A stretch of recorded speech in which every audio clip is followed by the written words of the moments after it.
Greetings, delegates and guests. I'm Shawn O'Brien, General President of the International Brotherhood of Teamsters.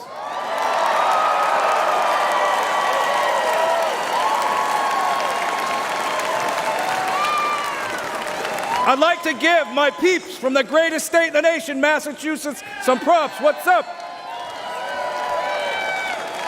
First, I want to thank the hardworking Teamsters and union members here in Milwaukee who play vital roles in the building and operations of this convention.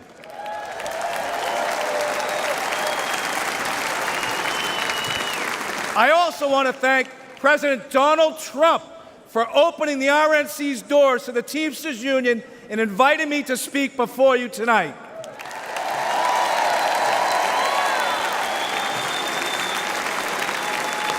I travel all across this country and meet with my members every week. You know what I see? An American worker being taken for granted. Workers being sold out to big banks, big tech, corporates, and the elite. And I'm not the only one who sees this. Everyday families see it. The American people aren't stupid. They know the system is broken. We all know how Washington is run. Working people have no chance of winning this fight. That's why I'm here today, because I refuse to keep doing the same things my predecessors did.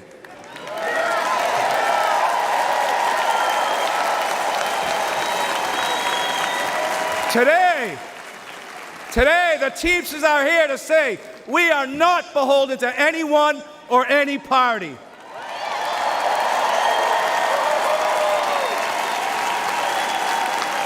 We will create an agenda and work with a bipartisan coalition ready to accomplish something real for the American worker.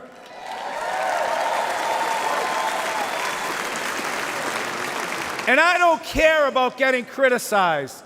It's an honor to be the first Teamster in our 121-year history to address the Republican National Convention.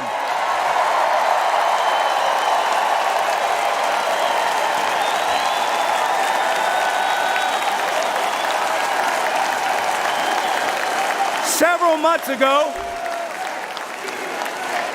I asked the RNC and the DNC for the opportunity to speak. To be frank, when President Trump invited me to speak at this convention, there was political unrest on the left and on the right. Hard to believe. Anti-union groups demanded the president rescind his invitation.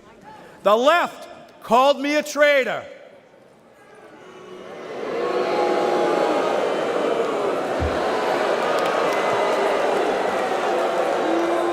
And this is precisely why it's so important for me to be here today.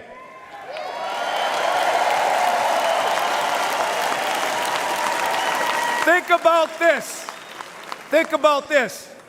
The Teamsters are doing something correct if the extremes in both parties think I shouldn't be on this stage.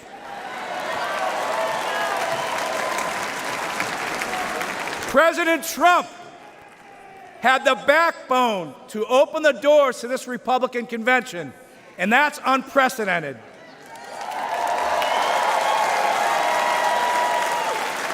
No other nominee in the race would have invited the Teamsters into this arena. Now, you can have whatever opinion you want, but one thing is clear. President Trump is a candidate who is not afraid of hearing from new, loud, and often critical voices. And I think we all can agree, whether people like him or they don't like him, in light of what happened to him on Saturday, he has proven to be one tough SOB.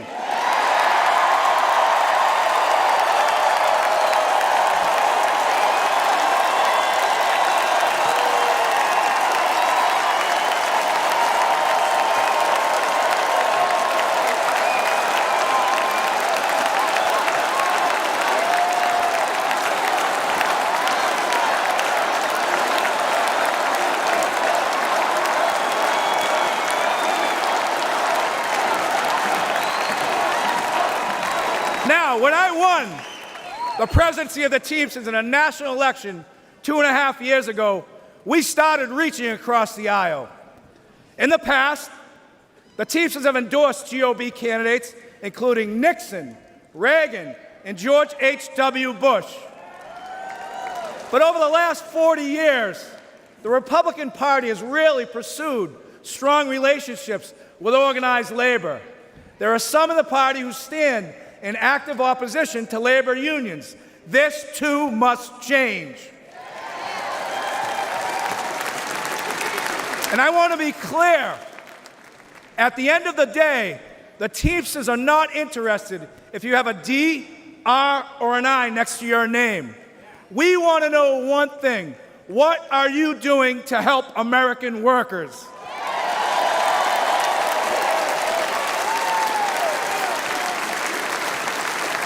As a negotiator, I know that no window or door should ever be permanently shut. In my administration, the Teamsters reached out to 8 Republican senators who stood up for railroad Teamsters over our fight for paid sick leave. Josh Hawley was one of them.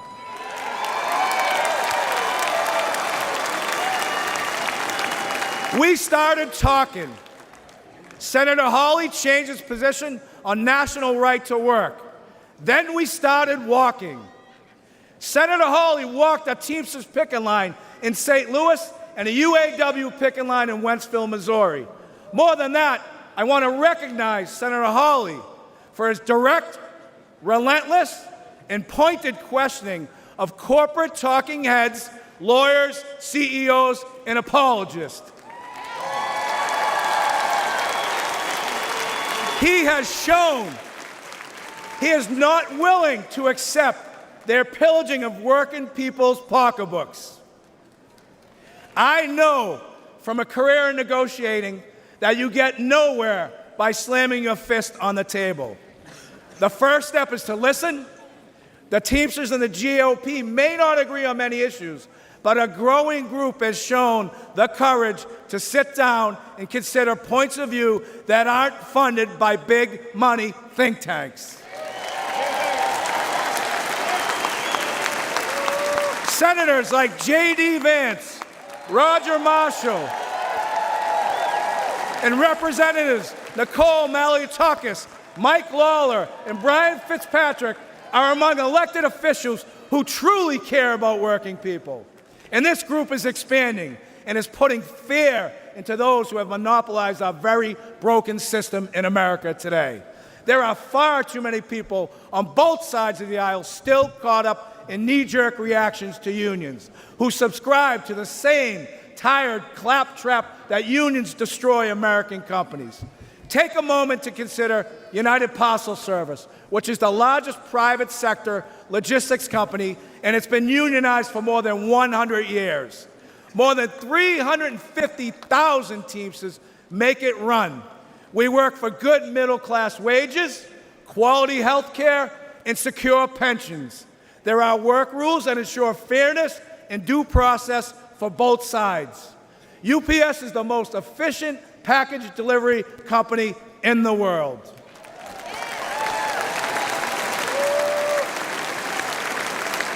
But let's not forget that UPS doesn't provide these great wages and benefits out of the kindness of its heart.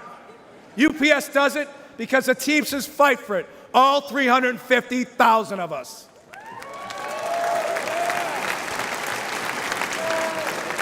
You know, corporatists hate when working people join together to form unions.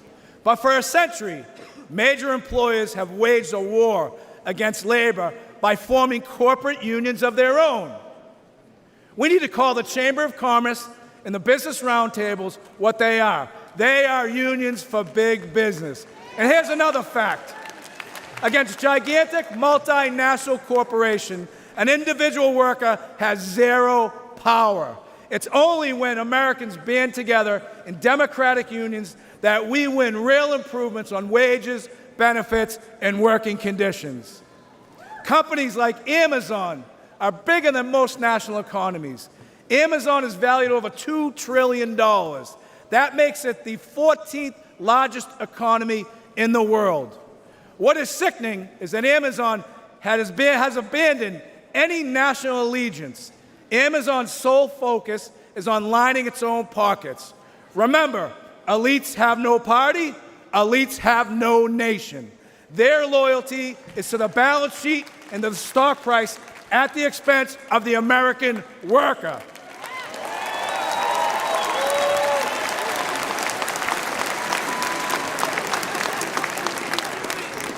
In my office in Washington, D.C., I can see the United States Capitol from my window. I see well-intentioned people arrive in Washington and get eaten up by an unforgiving system. The responsibility to average Americans takes a back seat. The objective now becomes survival. Fundraiser after fundraiser, corporate consultants hedge every initiative. The Hill crawls with lifers, bouncing from government jobs to corporate jobs and back again. I think we can all agree D.C. is a pretty treacherous area. Most legislation is never meant to go anywhere, and it's all talk. And in America, talk isn't cheap. It's very expensive, and it comes at the cost of our own country. Working people know our system is broken. The elites are not laboring on behalf of workers. There is a political caste system that prevents citizens from accessing their representatives to hold them accountable. For a moment in time, working people in America were seen as essential. Sadly, it took a global pandemic for political and corporate elites to notice this fact. But ask yourself this question.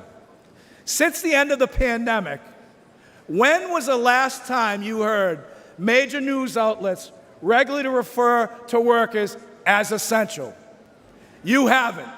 The men and women who provide goods and services, deliver packages, stock grocery shelves, care for patients, pick up your trash, and keep our communities safe are taken for granted. All the while, the stock market booms, housing prices hit record highs, and corporate salaries skyrocket.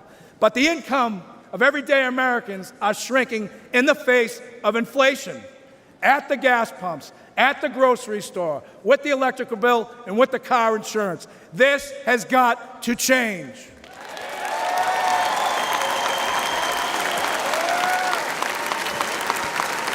Never forget, American workers own this nation.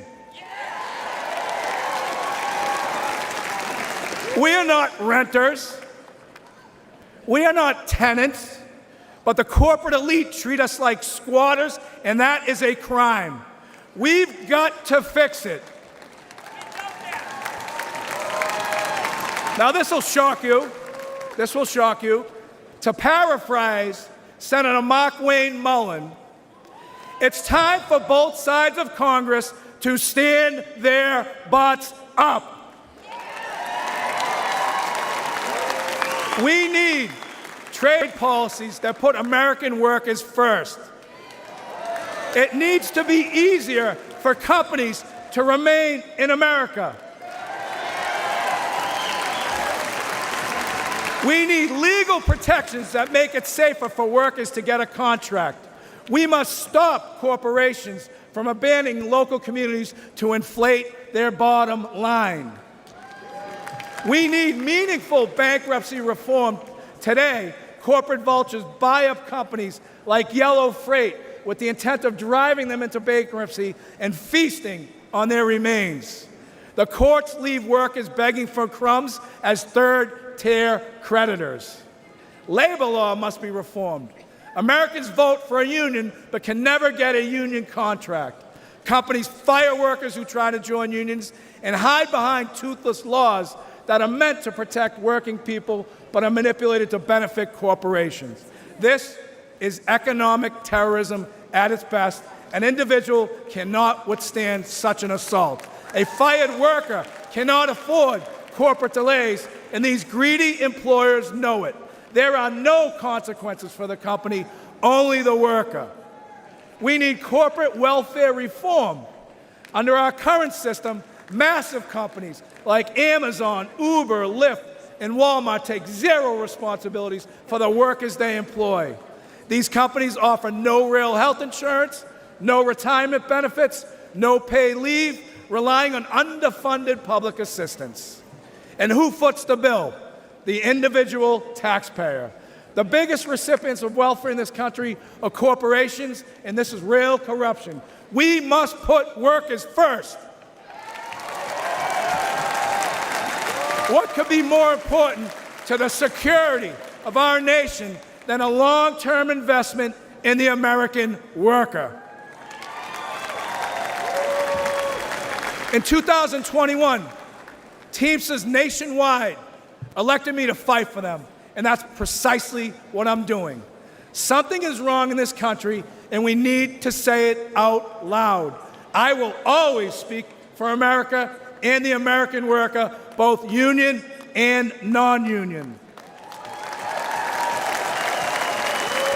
I challenge each and every one of you, and especially my friends on the Democratic side, to embrace cooperation, to truly collaborate, to achieve meaningful and productive change, to ensure we make this great nation in this world the bigger, faster, and strongest nation in the entire world. I love this country. The Teamsters love this country. Our 1.3 million members move America on the roads, in the ports, on the rail, and in the air. And at the end of the day, if the powers to be stop me from raising my voice on behalf of American workers, I will not have one single regret. I still carry my commercial driver's license. I still have my place on the union seniority list.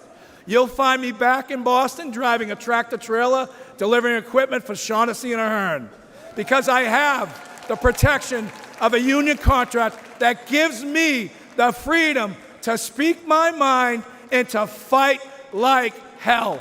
God bless the greatest nation. Thank you very much.